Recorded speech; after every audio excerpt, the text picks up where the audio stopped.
Hello everybody, it's me, Whoopsie, and welcome back to my hamster Seedworld.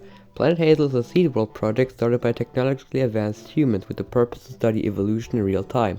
The main test subjects were hamster, which along with some invertebrates needs to fill out every niche on the planet.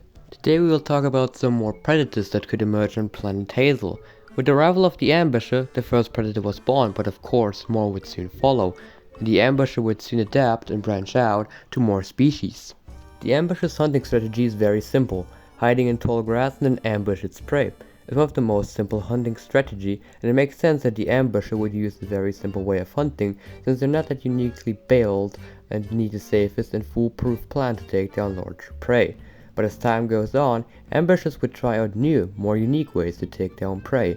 Instead of just brute forcing, they develop strategies that will ensure them a meal for the day. Hunting hamsters on the overall is good and all, but hamsters spend most of their time on the ground, so some predatory hybrids would adapt to taking down hamsters that are seemingly safe inside their burrows. Meet Repex hybrida calypta, or the burrow raider.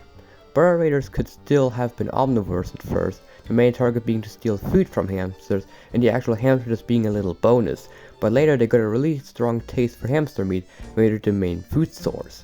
They might also become more active during the day, where hamsters are asleep or overall not very active, giving them the upper hand when taking down their prey. Their body shape would get more similar to that of a weasel, allowing them to enter tight burrows easier. Thanks to their new build, climbing on trees would also be easier. The insects on Planet Hazel have adapted to live more in trees, where normal hamsters would have difficulties getting to them. Burrow raiders won't have that problem though, so they might be opportunistic insectivores.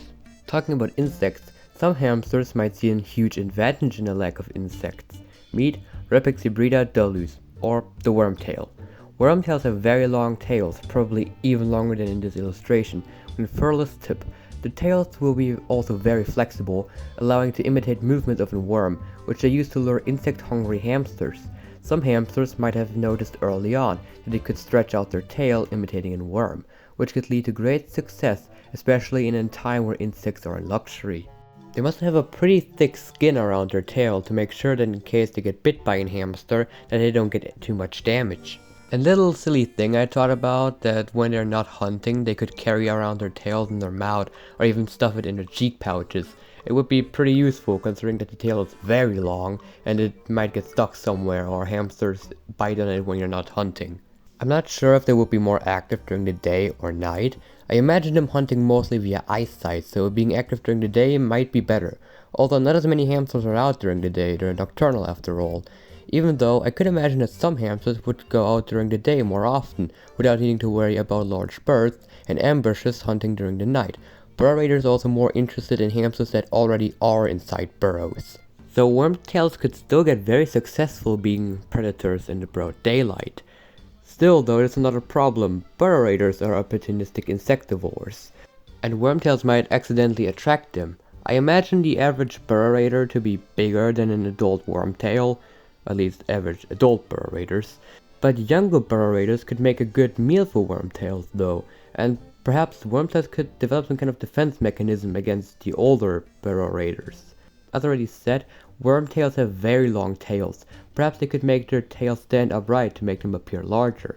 Hamsters can also perform very loud screeches, with which they could startle all the burrow raiders, might even scare them away, or get the perfect opportunity to strike. Thanks for watching, I hope you like these hamster designs. I'm done for now with predatory hamsters. I will come back to them later, but for now I'm gonna talk about some non-predatory carnivores. I also want to make a video about hamsters living in trees and some herbivores. So yeah, we can catch a break from predatory hamsters for now. Bye-bye. Morning! Hi guys, this is the Bangkok. Shut up! I want morning!